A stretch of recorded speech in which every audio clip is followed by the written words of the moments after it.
I'm sure you agree there are simply too many people here. Fortunately, I have a solution. Have you ever looked at the diverse and lively world of Total War Warhammer 3 and thought, what if it was all rats? Those elves? Rats. Those orcs? Rats. The French? Rats. Oh, they didn't change. Fortunately, thanks to game mechanics and not an insignificant amount of war crimes, we can build this furry utopia. Not that kind of furry utopia. These are the Skaven, and this is our leader, Queek Headtaker. Now, the name might be intimidating, but he's actually a sweet guy that enjoys long walks on the beach and creating a hidden undercity empire with settlements beneath your very feet just waiting to burst forth and devour you. He also likes candlelit dinners. Our aims today can be broken down like so. Aim number 1, survive. Aim number 2, create a Skaven confederation and a network of undercities to operate from. Aim number 3, win a short victory by achieving these conditions. And number 4 is a secret objective that I'll reveal later on. Our problem? These rats are generally not good at fighting and will lose even if they double the enemy numbers. The solution? Quadruple the amount of rats. We begin with only one city called Misty Mountain, where the sole source of entertainment is being tied to a tree and subsequently being beaten to death with sticks. We have orcs to the north, vampires to the south, desolation to the east, and I'm not really sure what these guys are to the west. I'm sure you'll agree this is an intolerable population level for this area, and I, the environmentally conscious rat king that I am going to do something about it. Our first transgressor are the Red Fang. Whilst these orcs are not strictly classified as intelligent life, they are currently breathing, and so we need to do something to stop that. I carefully maneuver our troops, taking great pains to position them properly before getting bored and just sending everyone in. Alright, go. Just go. You know what? We don't need tactics, just hit them. Just go. What am I thinking? I had never played the Skaven before, so this battle should give me a feel for how they play. But unfortunately, all I felt was nausea and impending sense of doom. It turns out our troops are both weak and cowardly, a dangerous combination. Our melee specialists broke immediately and ran to observe the battle from over here. Yeah, that's fine. But there are a lot of us, and we do have this ability. Yeah! Clan rats. Go! At any given moment, there are hordes of rats waiting to explode into the overground. But getting back to Warhammer 3 for a moment, this is an ability we're going to rely on a lot. Using this, we can non-consensually deliver an unwanted amount of surprise rats.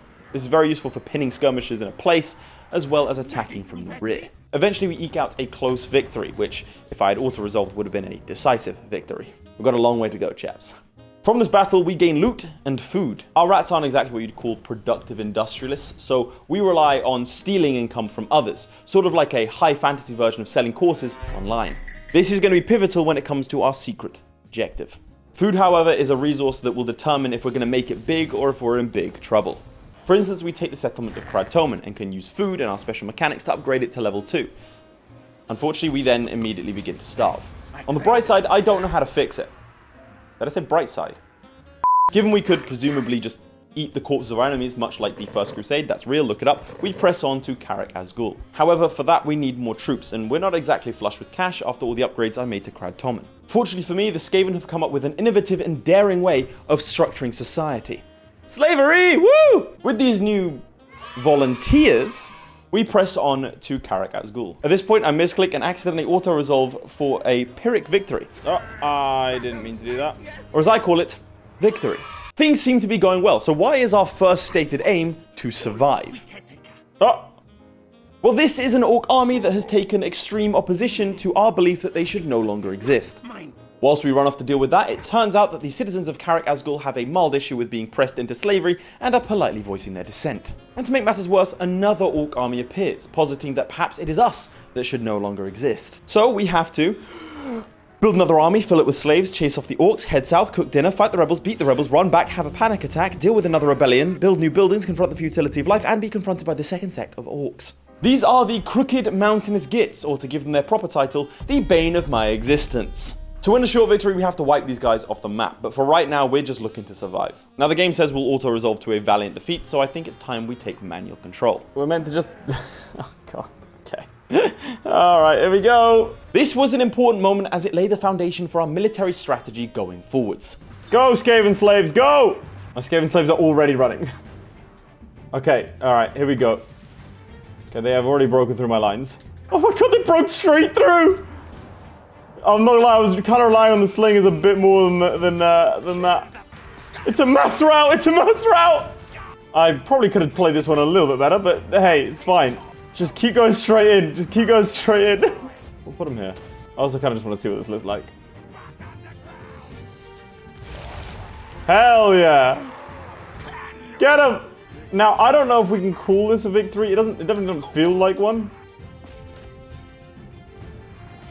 Whoops. It may say that we killed 441 units, but only 3 of the unit cards actually died. The rest of them will simply reinforce, whereas the only thing we're reinforcing is the ammonia cycle. In future, when I know I'm going to lose, I'm going to focus on wholesale slaughter of a single unit to try and have some sort of long-lasting impact. For now though, we've had our entire army wiped and our settlement sacked, with a little gift left behind.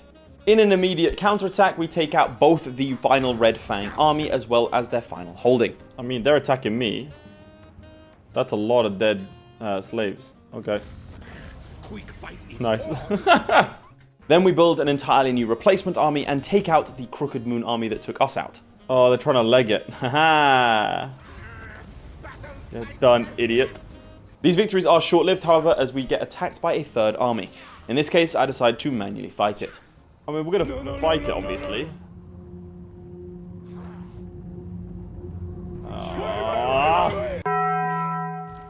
Oh my god. Okay, this could be problematic. Are they just going to flank us if I don't do anything? I think so.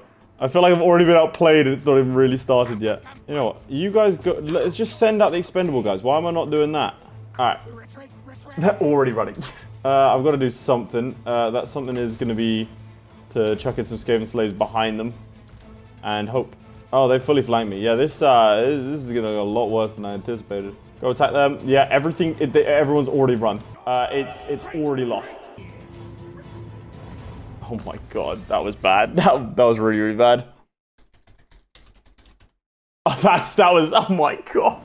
This defeat was so devastating, I decided to call an end to my session there, quitting the game and sitting in the shower whilst fully clothed. Wasn't a good moment for me. I began the next day and the next session by saying this. Okay, we have to take 8 peaks. Everything is suffering because we haven't taken 8 peaks. 8 Peaks is this city up here. It's the site of a 3-way race war between the Greenskins, the Skaven, and the Dwarves. When we don't have the city, we suffer a debuff to our control, and so it's time to get going. I also begin work on our second objective, the Undercities. As Skaven, we have a unique mechanic, which means that we can build settlements underneath existing cities. A bit like how I'm currently in your Wolves. We already have one under 8 Peaks, but by performing a Wright, we summon an engineer who can expand our portfolio. This is a charming 3-bed, 2-bath right in the city centre. It's ideally situated next to a school zone, and in the basement it has over 300,000 rats that are waiting to wage war in the world above, but they're very quiet. In these undercities we can build food production, or gold production, or even have an army spawn out of it. However, as you well know, the world of Total War Warhammer 3 is a facsimile of the modern capitalist hellscape. This means if the landlords catch you not paying rent, they'll immediately evict you from the area. Violently.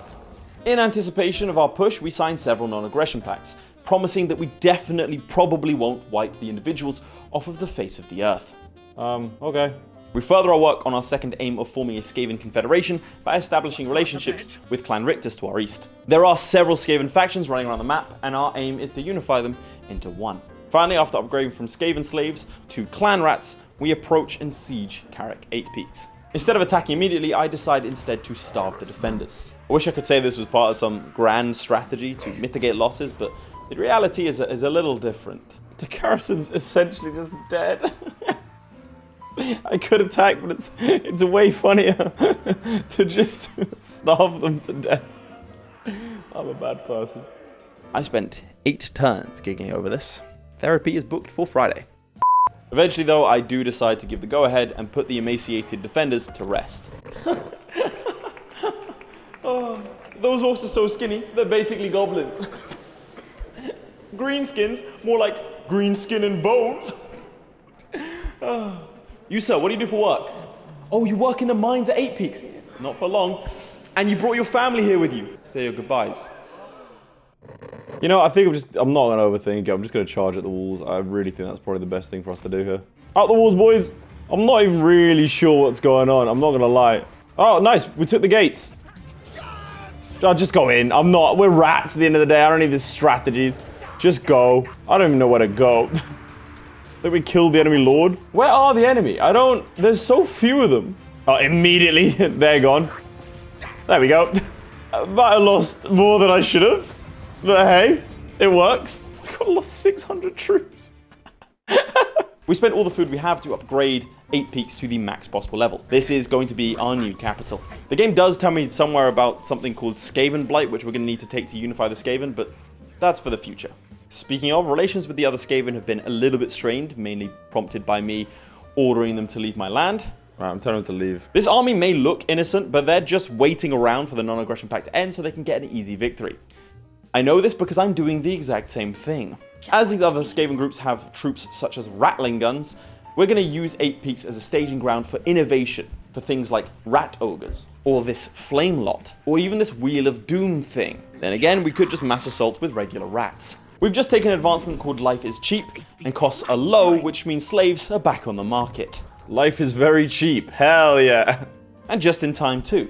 You see, in Warhammer 3, the game will periodically give you story objectives. Accepting will teleport your army to fight for a reward. You're also not allowed to auto-resolve, meaning we'd have to rely on my slightly shaky tactics. In this case, it looks like we're trying to rob another Skaven clan. Oh, we just go straight in.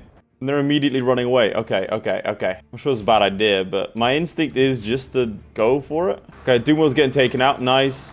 Go, just go forwards. Right, I'm just gonna smash into the sides, I think. Then they can't flank me. Alright, let's grab our little from the beneath guys and we'll attack the trebuchets. I think that's probably a good idea. Kill that guy, the main guy. If we kill the leader, I think we just win. So that'll help with our casualties. Nice, okay, cool. Simple, very simple. We only lost 192.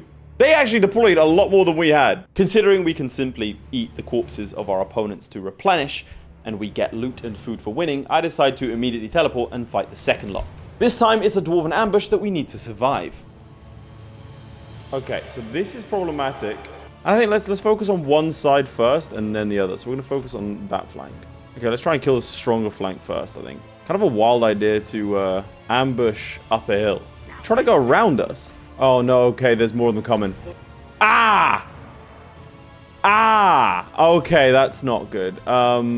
You two need to turn there. I think, so what are you? You're flamethrowers. I don't know what flamethrower infantry is, but you know what? Rats, just charge. Okay, we kill the enemy lord. Come on, get him to go, get him to run. Shattered, nice, I think this is it. There you go, that's done. Nice. Whoo, easy. Those Raugers are nice. Honestly, these plague catapults are really good. These battles result in an obscene amount of money that we use to build up 8 peaks even further. At this point, I feel like I can safely say that Objective 1, Survive, has been completed. Now it's time to work towards the others. North of us are some dwarves that are being hounded by the orcs, and so we take 2 armies and attack them. They have really good troops that can beat us 2-1 or even 3-1. So it's a good job that we outnumber them 6-1. We push to take the nearest settlements and then move on to the next one. This is Black Crag, and it's actually a really decent place. Well, it isn't until they push us out immediately. Seeing 2 large armies to the east, I decide to set up an ambush, hoping that I can fight them independently of one another. Unfortunately, they appear to have been able to detect 3,000 rats hiding in the open. Attempting to retreat leads them to fight us once more, and so, it's on. Okay, so they got loads of reinforcements coming in 2 minutes, so I think we just kind of have to rush him, right? Did we lose here before? So do I go on the left flank and just try and hit him? He's gonna kill me, I know that. I mean, he has as much health as these 2 combined. So the second the other lord gets here, it's over. Yeah, they're coming in 18 seconds. I mean, we're dead. Oh my god. Yeah, they're gonna brutalize us. I think we charge. I think we die. Yeah, I'm going for it. I think that's all we can do. All right, that's a lot of fire. Jesus. Like, we're all already dead. Like, that fire spell killed everything. Everyone's just running immediately. Like, oh my god, we've taken so many casualties. I don't think we can run. I think it's gonna be a complete wipe of the army. I'm chucking in as many of the clan rats as I can, but like, they have just so many units that are completely untouched. That's my lord dead. I mean, we did some casualties, so you can really ask for. Alright, boys, you know the tactic with the rat pack. Kill as many as possible. Oh, okay, well, there's the defeat. Oh, okay. We killed 800s, we killed half their army, we lost half our army. Not too... I mean, it's not horrible. It's not horrible. No, it is. We lost so much. This defeat leads to the complete destruction of our most experienced army, as well as the loss of our leader. To make matters worse, we killed basically none of their units, and Mr. Grudgebearer doesn't seem like the kind of guy to forgive and forget. Just like that, Objective 1 is no longer complete. Our only real option is to wait for Head Taker to come back, which takes a couple of turns. And so in the meantime, we send our army in the west to go and rampage. Right, in the meantime, let's just keep taking their little things here. The longer it takes for them to clean up our war crimes that we leave behind, the longer we have to recover. I'm also heavily investing in our Undercity operations. For example, this building gives us a 5% chance to spread an Undercity to another settlement. I'm no maths guy, but if we do this a couple of times, I like our odds. However, in the meantime, the Dwarven faction of Karak, the Western Dwarves, have decided to engage in a little bit of what they call pest control, which is a highly offensive term, and I will be seeing him in court. Add to this, reacting faster than I would have thought, coming from a guy in an oversized wheelchair, Grudgebearer has now taken another one of our cities. Manually fighting these battles to inflict casualties is next to useless, as we're only able to kill 63 elderly and sick dwarves at the cost of 1,200 rats. Things are looking pretty dire, so when Queek comes back, we need to make some big moves. We're going to be utilizing plague catapults for taking out infantry, and these warp lightning tower things to take out the big guys. These units have actually been really useful, and so our strategy has evolved to hold off the enemy whilst we allow the addendums to the Geneva Convention to do their work. This means a lot of clan rat spears. Then agreements in the south are made so that we can focus entirely on the north. Whilst we wait for the stronger force to arrive, we need to whittle away at Thorgrim's army. Okay, well the army's been caught. This isn't good. I think if I could take out 2 or 3 of his units, I'll be happy. Oh my god, there's so many of us. Alright, go around. Okay, go around. Keep going around. Go and take out the Master Engineer, please. Okay, everyone's immediately retreating, but oh well. Okay, I mean, honestly, we're not doing horribly. Oh, that's a lot of them leaving. Yeah, there we go. I'll take that, though. A loss is a loss, but taking out half his army does give us some breathing room. Breathing room that is immediately taken from us as the Western Dwarves come knocking. To recap, we are at war with 2 Dwarven factions simultaneously that have troops and technology specifically designed to counter our troops. Objective 1 is looking real ambitious right about now. We need to buy as much time as possible, so whilst we build up a proper response force, we send as many slavers as we possibly can to stop the enemy. You look at this screen and see 3,400 dead Skaven. I look at this screen and see 2 war machines that are never coming back to haunt us. This does mean that I need to fight every single battle manually, but frankly, I need the practice. Who's this guy? A World War I general doesn't become proficient at throwing away lives overnight. He had to grind for years to truly devastate an entire generation. Wait, am I winning? I cannot believe this. This actually might go well. We'll take out the copters as well, look. Oh my god. Oh my god! I don't know if we'll be able to kill him, but I mean, hey. Oh my god. We also didn't lose all of our army, which is new. Heroic victory indeed. This buys Queek enough time to build a genuinely impressive army and trap the Western Dwarves in a tomb of their own making. Okay, let's encircle them. They're going to be suffering attrition. They're going to have to attack me. I know dwarves like to live in mountains, but he's stuck between a rock and a hard place. On top of this, our attritional warfare strategy has forced the Grudgebearer back northwest to consolidate his troops. As a result, we're free to take out the Western Dwarves on the very next turn. Whew, yeah, that one felt good. Instead of pushing onto their stronghold, given that Grudgebearer is still right there with a very dangerous army, I opt to sign a peace treaty.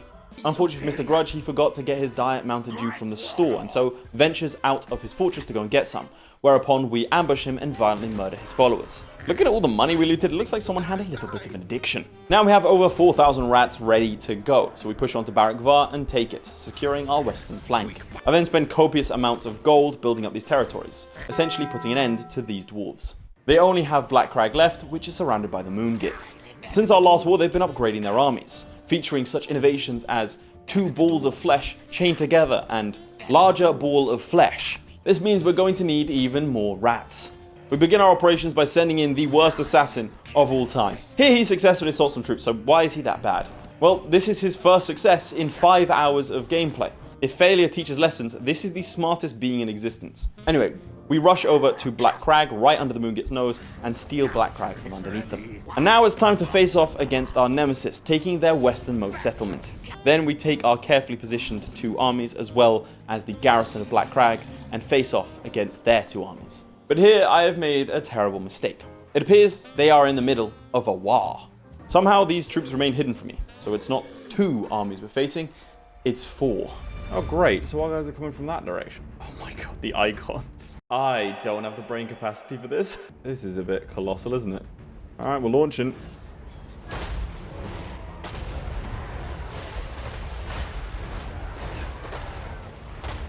Nice. Yeah, I think we win the artillery battle for sure. Yeah, they're rushing us.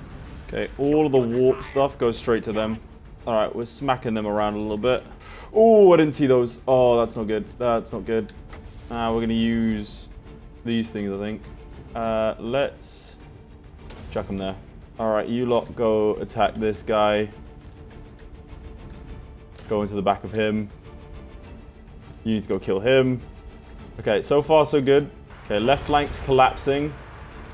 But that's fine, that's kind of what I wanted. Because now what should happen is then this doom wheel thing goes straight in. Okay, they have kind of broken through the formation a bit. That's alright. Alright, let's see if we can get something going on here. What could I make break? They're routing, wavering. Okay, let's just chuck them in there then. Unfortunately, their lord is coming back. This is going to turn into just a pure melee real quick. Ooh, okay. This lot... Yeah, the reinforcements are... Yeah, that's not... I'm not going to win that. Come on, they're rallying. Some of them are rallying. Nah, they're breaking. Fully breaking.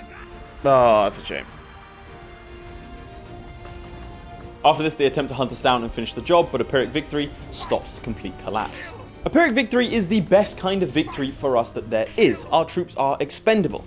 I love Pyrrhic victories so much, I even named my cat Pyrrha. That's a true story. My cat's name is Pyrrha. The remaining armies siege Black Crag, meaning it's off to the marketplace to find as many slaves as possible to fund the defense. We even bring the Western army over to help, which allows for a counter for them to take Varenka Hills from us. It turns out this Moonlot have a lot more settlements than I initially anticipated. It's sort of like when you try bullying and picking on a smaller person, but they turn out to have a knife. Black Crag eventually falls, and Queek is once more off for an extended nap. To make matters worse, they also take another settlement on the same turn before moving on to Iron Rock.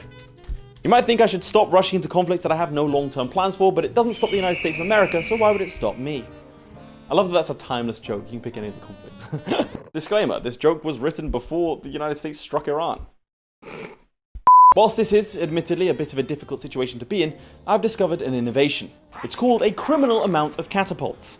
Combined with a cunning new strategy of friendly fire, we can pin the enemy in place and then rain war crimes upon them. If they didn't want to participate in this, then why did they become slaves in the first place? Accepting my Skaven of the Year award, we take Black Crag and celebrate by massacring its inhabitants. Through cutting-edge innovations such as child labour, we also managed to get more rats out into the field. To top it all off, it turns out that chieftains and warlords can be equipped with all manner of armour and amulets and talismans and weapons. This was written in the tutorial, but I cannot read.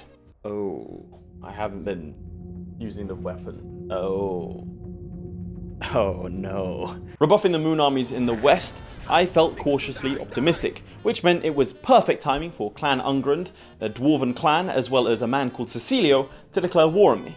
However, by simply ignoring it and throwing it away like I do my debt collection letters for my student loan, the problem simply goes away and we can go on an offensive. We take Black Iron Mine in the east and Barag Dawazbag in the west. Look, I like to pretend I'm not reading off the script, but there was no way I wasn't going to stare at the script whilst reading that one.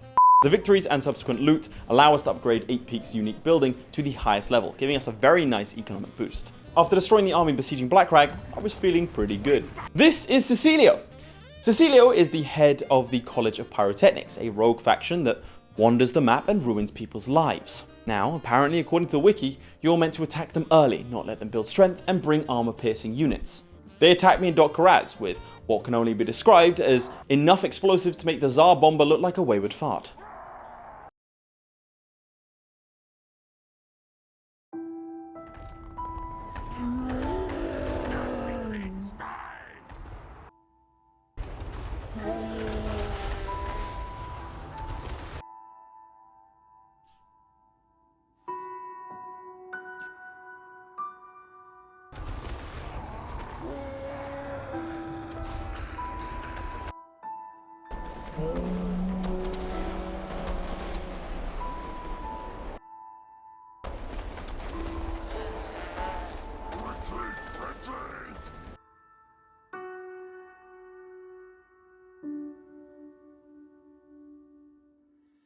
Off the back of this loss and with the dwarves encroaching on my territory, I decided to accept peace with the Moongits. Cecilio then attacks another town, only taking 19 losses and leaving me at a complete loss as to how to defeat him. Fortunately, he attacks Barak Var and ends the problem for me. Okay, well they're all dead. Good stuff. The dwarves also try their luck here, suffering another loss. This means that presently 3 different factions have broken on this wall. By the end of this video, that number is going to skyrocket. We chase down the remaining Dwarven army and devour it, meaning that finally, once again, Objective 1 can be crossed off the list. However, I have to admit that in the meantime, I have failed one of my objectives for this video. See, remember that Skaven lot running around? And remember that I wanted to be the head of a Skaven confederation? They're all dead now. Chaos Dwarves in the East, amongst many others, have wiped out all of the Skaven factions. I mean, technically that means that we're the head of the Skaven, right? So... Speaking of dubious affairs, this is the Purple Hand Cult. They've been peppering me with events and notifications this entire time, and I don't know what they do. All I know is it costs 90,000 to remove a headquarters of theirs. It costs 90,000 to get rid of it. What? 90,000? If anyone knows who these are, just let me know in the comments. I got no idea. That one's going in the student loan pile. And finally, our Undercities have now become an Under-Empire. Through repeated rituals and engineers, we've now hit critical mass. We have a sprawling domain hidden underground. That supplies us with the food that we need to mount an offensive. Heading far out west, we take Migdal Vongel Barak, which loosely translates in English to, like the video and subscribe. Weird.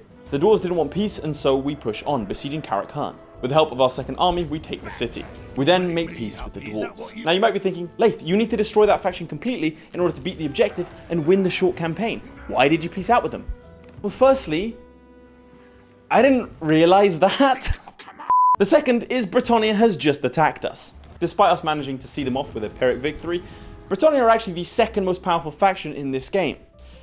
And the third is I was pretty sure the Moongits were going to try and surprise attack me. So I wanted to make sure I got the drop on them.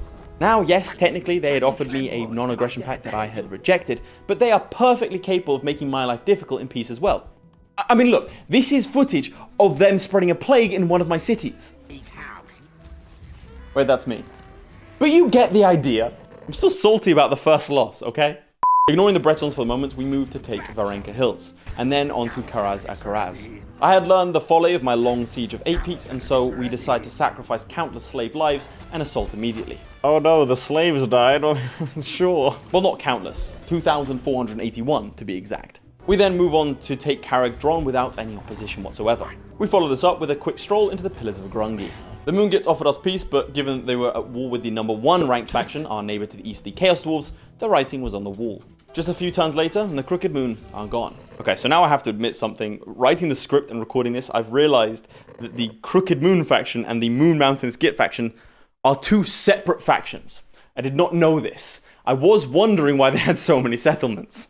Still, whilst we were having success in the north, the south had to face an onslaught of Bretons with only 1 army. This is Hadar the Insane, and he's the only thing from stopping us having to reenact Ratatouille when the French break in. After an initial victory, he chases down my personal worst nightmare, a French woman, and murders her and her allies. Given that he was in the south, he had access to new and innovative ways of murder, such as night runners or plague monks. Now, what do these units actually do? However, soon after, the Bretons counter with an even larger army. On paper, this army is designed to beat us. They have large shock cavalry, which is perfect for poor leadership units like ours. Fortunately for us, Hadar cannot read. Oh, Pyrrhic victory, yes please. These victories save him from the fate of the other warlords, getting sprayed by Queek. We're gonna spray him? After this, we forge on and besiege Death Gorge. Again, you have to understand, we weren't meant to win any of these battles. This was meant to be a delaying tactic, as currently we're still waging war against the Crooked Moon up north. And off in the west, I'd spotted something dire. This is bad. That's a lot. That's what, 5 armies? And to make matters worse, it turns out the ogres have a really poor grasp of geopolitics. Okay. Yeah, we're both at war with Bretonnia. Why would you do this? What? We didn't. Oh, no. Still, it did mean that Barak Var claims yet another victim. This is bad, but manageable, provided that no one else... Okay, yeah, cool. These vampires are a uniquely bad matchup for us. They are going to tear us apart! I mean, it's sort of already done, right? Oh my god. Uh-oh. that was about to be a slaughter, Jesus. Oh, they lost 5. Yeah, this is our worst nightmare. High shot cavalry? Yeah, no, that's a problem. So chronologically, at this point, we finished off the moon front, and I was scrambling to try and send armies. Fortunately, there's one rat we can count on.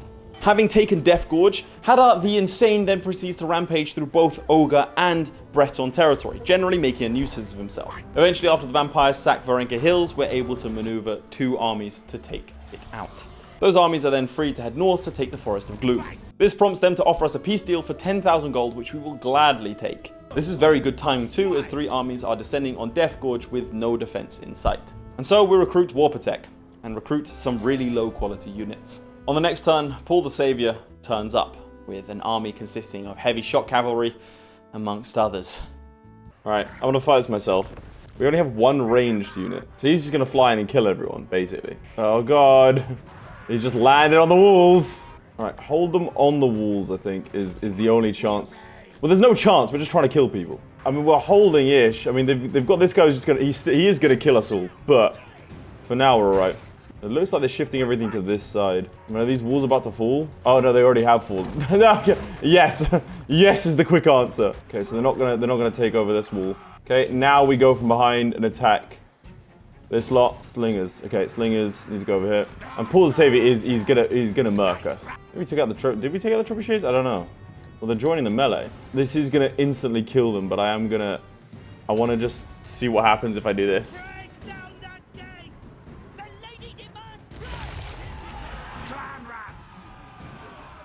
Get into the melee, clan rats! Go, my little rat boys, go! Some of them are running. I just need to hold them on the walls for as long as possible to do as much damage as possible. Alright, I'm gonna attack them in the back again. Straight in, my rats! This gate is held so much better than I expected. I'm so impressed with these guys up on this wall. And the final one here, just to try and break them. Oh! Yeah, there goes that winged phenom. And they've cleared the walls, so now he's gonna come in from the side. Come on, he's so close to being dead. 900. He's killed so many of us. Come on, boys. I need you to rally, please. Ah, no, that's it. We're dead. I mean, this was meant to be a decisive loss. They got a couple of guys that are trying to run, but the others just aren't. Okay, more of them are running. Come on. Just go. Break. Ah, no, we're starting to run. If we could have just killed that melee specialist. This damn melee specialist, he's still alive. The rats have done so well. I'm so proud of my boys. I'm so proud of my boys. Come on, kill Rorik! Kill Rorik! You got it! Yes! Oh my god, did he die? I think he might have died. He doesn't get out of there. He does not get out of there. He's got 3 health. Come on. Oh, he's legged it. Ah, he survived! That's so annoying. He's back. He's come to fight us again. Yes! He's dead. This enemy is in control of the battlefield. We must attack by land. I don't know what that means. Is he fleeing? Oh my god, I did it! Oh my god! No! Oh my boys! My rat boys! We killed almost all of them! Look how many men that guy killed. 691. After this, there's nothing to stop us from taking Galbraz and Gronti Mingle in quick succession. The Bretons then sue for peace. We then look to the dwarves. After a couple of minor skirmishes with other factions, I take several turns to position an army outside each of the major dwarven cities and declare war. Karak Izor is the first to fall, followed quickly by Miragliano, and then Zarazakil, all on one turn. As a result, we have a lot more money for the secret objective. Riffraffer, Karak, Bufdar, and Tabaro also fall quickly. In a twist of fate, the dwarves had actually taken Skaven Blight, and after taking it for ourselves, we can cross the whole head of the Skaven thing firmly off our list. Look, it's the same logic as if you're the only person in the room, you're by default the best looking. No, I don't need to go outside more. You need to go outside more. I'm not alone. I don't do that often. Then paying the Chaos Dwarves tribute for not attacking us, we approach the final province. Queek Headtaker himself attacks the final holdout of the dwarves that plagued us for so long. And with that win, the short victory is achieved and another objective is off the list. But you might be wondering, Laith, what was the secret objective this entire time?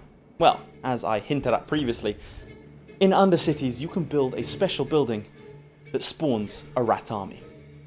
Ladies and gentlemen, welcome to the Vermintide.